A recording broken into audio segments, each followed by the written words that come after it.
പ്രിയപ്പെട്ടവരെ, സംസാരിക്കുന്നത് Arakkal ബാവയാണ്. മെക്സവൻ health club സെൻ്ററുകൾ വളരെയധികം സജീവമായി പുതിയ യൂണിറ്റുകൾ തുടങ്ങി ആവേശപൂർവ്വം മുന്നേറുന്നു. ഓരോരുത്തരും ശാരീരിക ആരോഗ്യ സംരക്ഷണത്തിനു വേണ്ടിയും ജീവിതശൈലി രോഗവിമുക്തിക്ക് വേണ്ടിയും മെക്സവനെ ആശ്രയിക്കുന്നത് കൂടിക്കൊണ്ടേയിരിക്കുന്നു.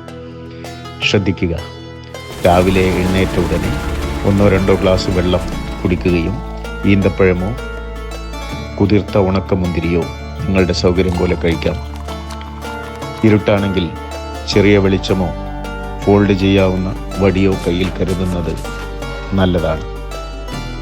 വെള്ള വസ്ത്രമോ റിഫ്ലക്ടറുള്ള ജാക്കറ്റോ ധരിക്കുന്നത് ഇരുട്ടിൽ റോഡിലൂടെയുള്ള നടത്തത്തിന് സുരക്ഷ നൽകും.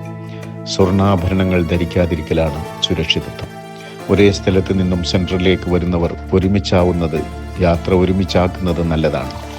സെൻ്ററുകളിൽ കുടിവെള്ള സൗകര്യമോ ORSO മറ്റു തരത്തിലുള്ള ഫസ്റ്റ് എയ്ഡ് സൗകര്യങ്ങളോ ഏതെങ്കിലും ഒരാൾ സ്ഥിരമായി കരുതുന്നത് നല്ലതാണ്.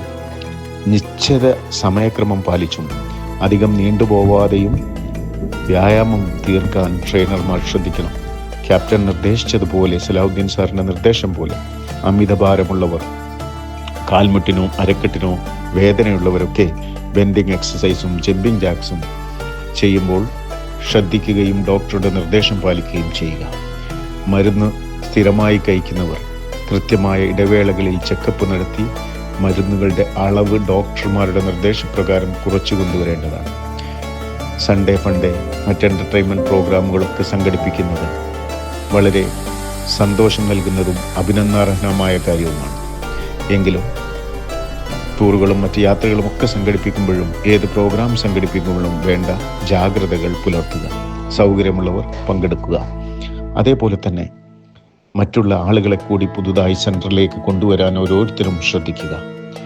സ്വർണ്ണാഭരണത്തിന് തീവിലയുള്ള കാലത്ത് ആഭരണങ്ങൾ ധരിച്ച് മെക്സവൻ സെൻറ്ററിലേക്ക് വരാതിരിക്കുവാൻ ശ്രദ്ധിക്കുക. എല്ലാ കാര്യങ്ങളും കൃത്യമായി പാലിക്കുകയും സൂക്ഷ്മതയോടുകൂടി നമ്മുടെ ആരോഗ്യത്തിനു വേണ്ടി, വരും സമൂഹത്തിനു വേണ്ടി നമുക്ക് കാത്തു സൂക്ഷിച്ച് നൽകാവുന്ന ഈ സലാഹു മാജിക്കിനെ നെഞ്ചേറ്റുക. നന്ദി. ജയ് ഹിന്ദ്.